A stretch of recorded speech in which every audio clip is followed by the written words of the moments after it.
कि आपका हमारा कमिटमेंट, सरकार ने कहा कि हाँ आप ये काम करिए, हम आपको ये सब्सिडी देंगे।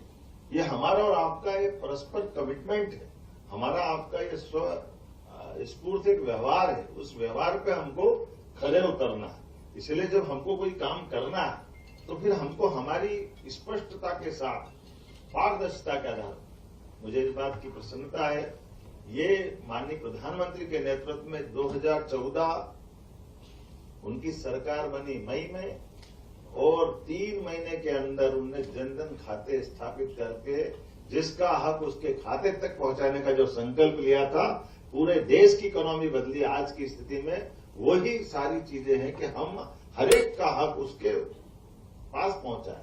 ये बीच के मीडिएटर की कोई आवश्यकता नहीं। इसीलिए आज के इस अवसर पर जब मैं आपसे बात कर रहा हूं तो ये बात सही थी कि थोड़ा समय कम था, बहुत देर बैठने की इच्छा थी, लेकिन हमारी सरकार लगातार 24 घंटे 7 दिन अनहरनिश लगातार काम करे। इसलिए बीता वर्ष 2025 तो उद्योग रोजगार वर्ष में सम्मिलित किया, और इस वर्ष का किसान कल्याण, और किसान कल्याण में भी वो सब आ गया जिसमें बुरहानपुर अपने आप आता है। हमारे लिए जब हम किसान की बात करते तो कपास कैसे छूट सकता है, किसान की बात करते तो केला कैसे छूटेगा, तो दमिता तो उसी का एक हिस्सा है।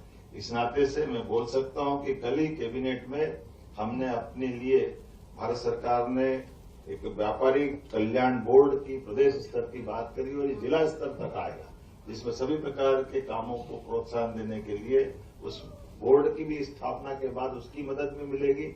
और उसके साथ साथ हमने भी बीते समय विकास समितियां बनाई कि पहले अपने यहाँ अच्छा लगता है, कोई बात नहीं, समाज में कोई ऊंची नीची बात हो जाए तो शांति समिति भी होना चाहिए, लेकिन केवल शांति समिति से क्यों बात चलना चाहिए, कलेक्टर के पास जाओ तो विकास की बात भी होना चाहिए। इसलिए विकास आधारित हमने समितियां बनाई कि अच्छे और विकास में भी केवल अधिकारी बैठे या चुने हुए जनप्रतिनिधि बैठे, जनप्रतिनिधि का भी महत्व है, अधिकारी का भी महत्व है, लेकिन वास्तव में जिनने विकास में अपना योगदान शासन के साथ समाज के आधार पर अपनी इच्छा शक्ति से खड़ा किया, उनका भी तो रोल होना चाहिए। इसलिए कितना अच्छा लगता है अग्रवाल जी हमारे यहाँ बैठ करके देश दुनिया में सप्लाई करते हैं, ऐसे और भी बढ़ना चाहिए ना, इसी प्रकार के रास्ते से बढ़ते हुए आएंगे। मैं मान के चलता हूँ ये प्रतिनिधि है, इसमें बहुत सारे बैठने लायक यहीं पे सारे लोग हैं।